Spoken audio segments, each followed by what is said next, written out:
Welcome again to Pact Weekly, where we continue our conversation on building hungry, humble, and smart teams.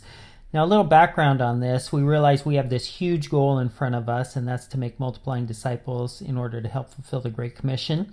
But in order to do that, we've got to actually like coming to work, and we realize we can't do it alone. We need to work on a team. And so if I like the people I'm working with and I can get along with them, we're much more likely to get to our final goal. And so we want to continue today our conversation on being humble. There's a famous quote by C.S. Lewis that says, humility is not thinking less of yourself, it's thinking of yourself less. So one way practically that we can go about doing that is every time we enter a conversation, we can have it in the back of our mind that our goal is not to be interesting, our goal is to be interested. A lot of times we enter a conversation and we think, oh, that's a funny story. I got an even better story. And we want to be the most interesting person in the room, maybe in the world.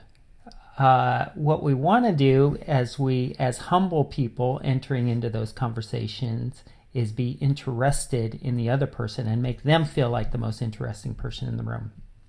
One way to do that is by asking questions.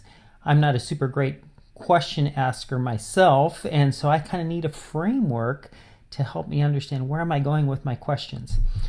All of us know the framework of the 4 spiritual laws, that God has a plan, but that plan has a barrier. That barrier is sin.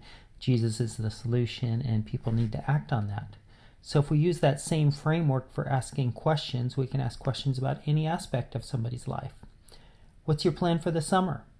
What's your plan for the future? What's your plan for the next 6 months? What would you like to see happen in your life? Second question might be, what are some of the barriers that are going to keep you from accomplishing what you want to see happen in your life?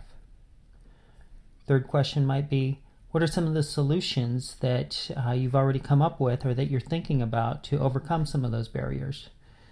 And the fourth question might be, what are the next steps that you need to take in order to be successful and to accomplish the things you want to accomplish in your life? So for people like me that aren't naturally people smart, having a framework of questions, what's your plan, what are the barriers, what are the solutions, and what are your next steps, might help me make somebody else feel like they're the most important person in the room and enter conversations being interested instead of trying to be interesting. This also helps me be a little more humble and realize it's not all about me, and I can be thinking of other people because Jesus is already thinking about me.